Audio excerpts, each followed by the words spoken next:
حكايتنا بتبدأ وقت ما كانت الناس كلها بتتجمع علشان تحتفل بالكريسماس ما عدا واحد اسمه جرينش اللي بيبقى عايش في كهف لوحده، واللي بيكره الكريسماس وما بيحتفلش بيه نهائي، واللي بينده على كلبه ماكس عشان يحضرله القهوة باللبن، وكمان بيرسمله عليها وش متضايق شبهه. ووقتها بيلاحظ إن البيت مفهوش أي أكل علشان يفطر بيه، ووقتها بيتعصب جدا، وده لأنه مضطر إنه يروح المدينة وقت الكريسماس اللي هو ما بيحبهوش ومحدش عارف سبب ده ايه.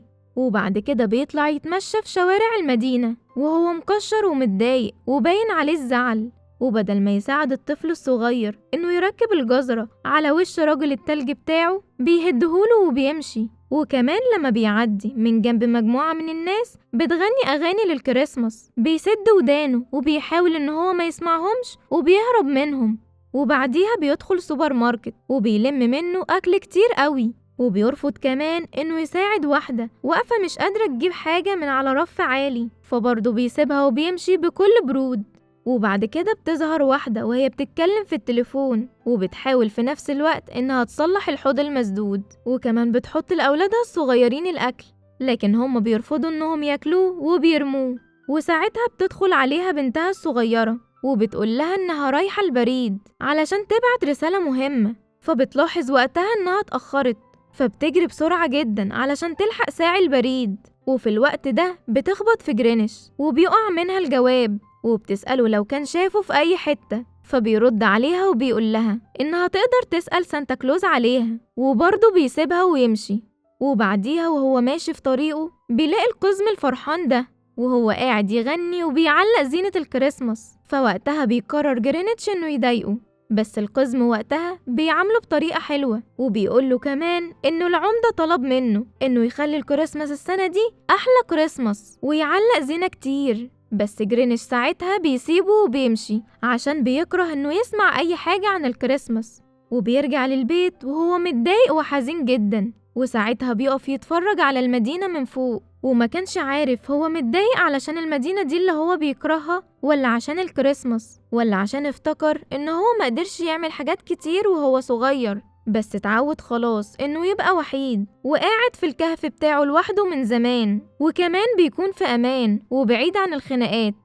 وبعد كده بتقع البنت الصغيرة اللي اسمها سيندي من على السلم، فمامتها بتتخض عليها جدا، بس سيندي بتطمنها وبتقولها إنها كويسة، وبتعرفها كمان إنها رايحة القطب الشمالي علشان تقابل سانتا كلوز، وهي لبست 4 جواكت تقال علشان كده، فمامتها بتقولها بالتوفيق، لكن خلي بالك القطب الشمالي ده محتاج شهر كامل علشان توصليله. فوقتها بتستغرب سيندي جدا، وكمان بتقولها إن كده الكريسماس هيخلص قبل ما توصل هناك أصلا، وبتلف وترجع من على الباب تاني وبتلغي فكرتها نهائي وبتقعد تلعب مع مامتها.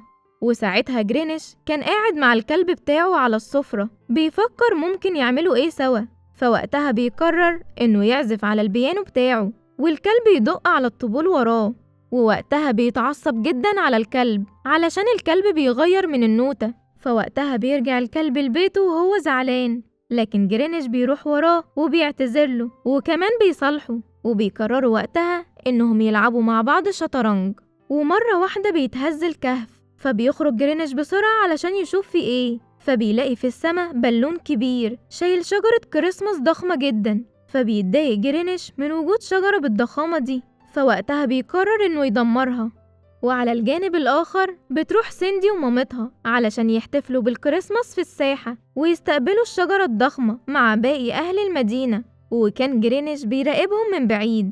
وساعتها بتروح سيندي لصديقها جروفر اللي بيبيع كرات تلج، وبتطلب منه ساعتها توصل لأعلى الشجرة علشان تقدر تتكلم مع سانتا كلوز عن والدتها اللي بتشتغل ليل نهار وبتتعب جدا علشانها هي وإخواتها من غير ما تزعل أو تشتكي لحد. وكانت سيندي حاسة إن ده ظلم ليها، وساعتها تحاول إنها تطلب من سانتا كلوز إنه يلاقي لها حل، لكن في الوقت ده جرينش كان بيحضر جهاز يرمي بيه كور تلج ضخمة على الشجرة علشان يدمرها ويبوظها نهائي، لكن هو بيتحدف عليها بدل التلج، ووقتها بينور الشجرة من غير ما يقصد، ووقتها بينبهروا أهل المدينة كلهم ما عدا جرينش اللي بيتعصب وبيتضايق من النور ده. وأول ما بيمشي وسطهم بيفتكر نفسه لما كان طفل صغير وحيد في دار أيتام من غير أب ولا أم ولا حتى عيلة، وكان ساعتها بيحس بالخوف. وكمان بيفتكر الكريسماس اللي محدش بيفتكره فيه ولا حتى بيجيبوله هدايا،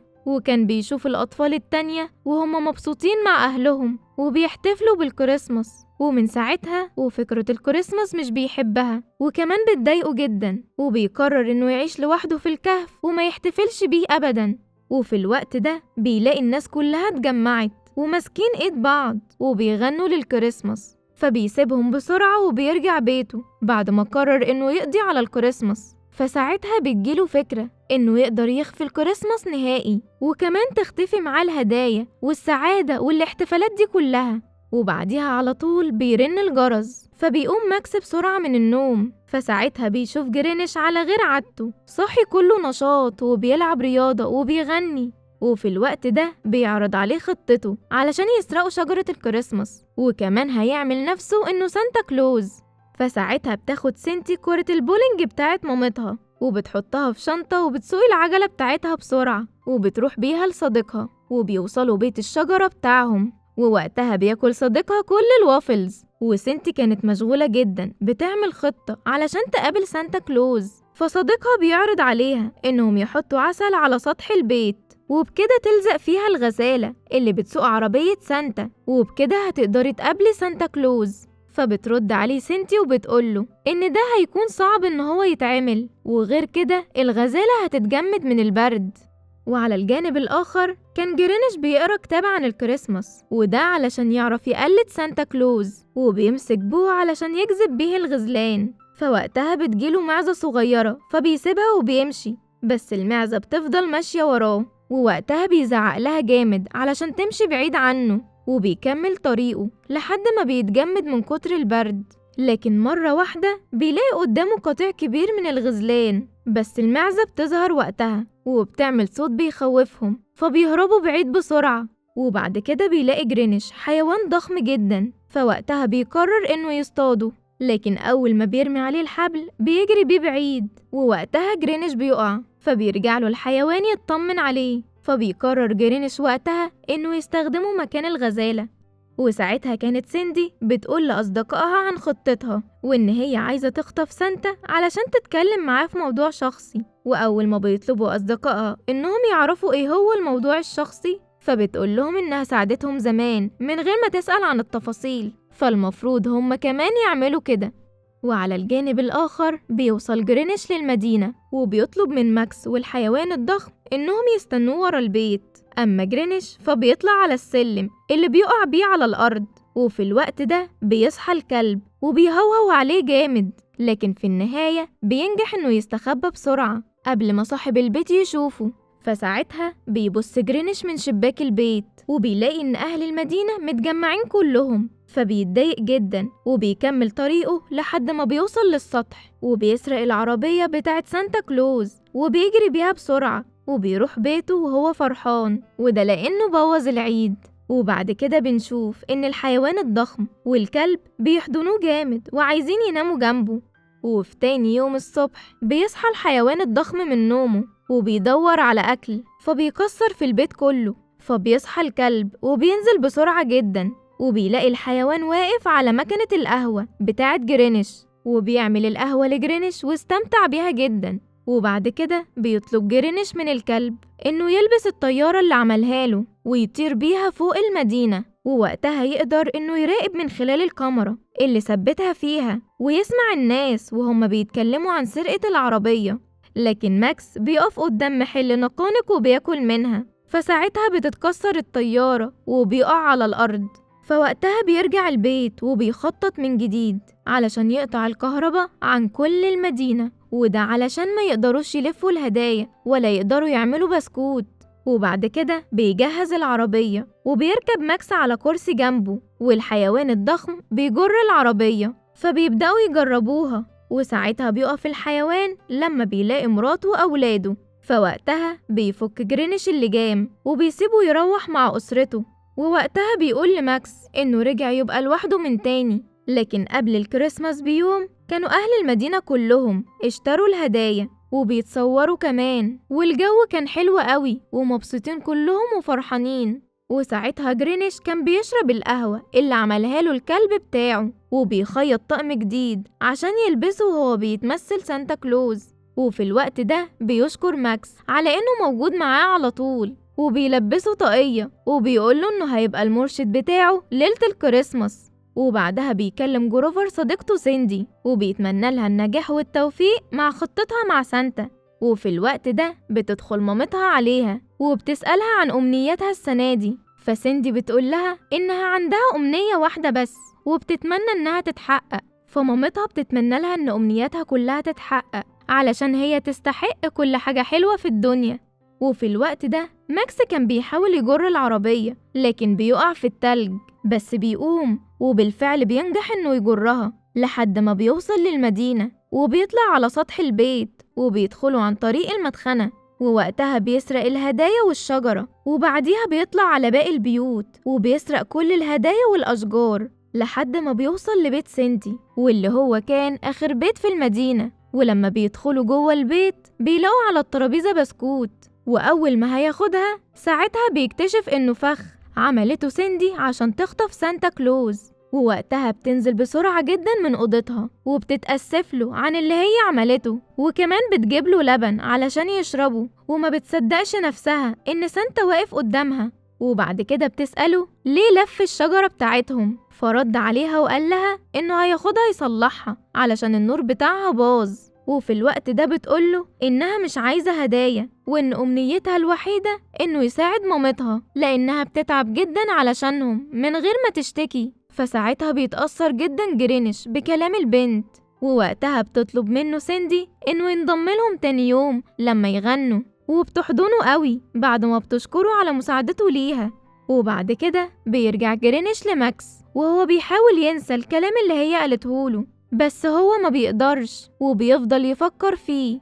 وفي تاني يوم الصبح اكتشفت المدينة كلها اللي حصل في بيوتهم، فاتضايقوا وزعلوا جدا، ومن ضمنهم سيندي اللي بتعترف قدام مامتها والمدينة كلها إن هي السبب لأنها ضايقت سانتا كلوز. فبترد عليها مامتها وبتقول لها إن فرحة الكريسماس جواهم مش بالهدايا والزينة. وفي الوقت ده بيسمع جرينيش المدينة كلها وهي بتغني للكريسماس وهم كلهم ماسكين في ايد بعض، وبعدها بيشوف سينتي وهي بتغني من قلبها، فبيغمض جرينيش عينه وبيغني زي ما طلبت منه. وفي اللحظة دي بيحس بروح الكريسماس، ووقتها قلبه بيدق جامد، وأول ما بيفتح عينه بيلاقي العربية والهدايا هتقع من فوق الجبل، فبيحاول وقتها إنه ينقذها. وفجأة بيظهر الحيوان الضخم وبيمسك هو ومراته وابنه ماكس الحبل، وبيقدروا وقتها إنهم ينقذوا العربية. فبيقرر وقتها إنه يروح ويرجع الهدايا، وبيعرف كمان إنه غلط لما سرقها من الأول. وبعد كده بيدخل المدينة وبيقف في وسط الناس وبيعتذر لهم كلهم وبيعترف لهم بكل حاجة هو عملها، ووقتها بيطلب منهم إن هم يسامحوه. وبيمشي مع ماكس وبيروح بيته وهو حزين جدا وزعلان. وبعدها بينده جرينيش على ماكس اللي بياخد القهوة علشان يوصلها له، فبيتفاجئ وقتها ماكس إنه بيلاقي قدامه هدية الكريسماس اللي جرينيش جايبها له، فبيكون مبسوط وفرحان جدا. وفي الوقت ده بيرن جرس الباب، واللي بيلاقي قدامهم سيندي اللي بتعزمهم على العشاء ليلة الكريسماس مع أهلها وأهل المدينة كلهم، وبتطلب منه إنه يجيب ماكس معاه.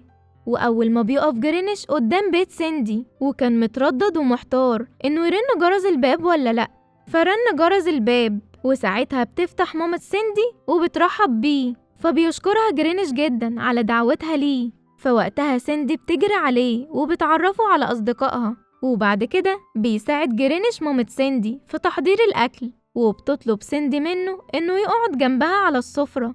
وبعد كده بيقف جرينيش وبيقول لهم إنه كان بيكره جدا الكريسماس لأنه دايما كان لوحده، لكن النهاردة ما بقاش لوحده خلاص، خصوصا مع وجودهم ووجود سيندي اللي غيرت له كل حياته.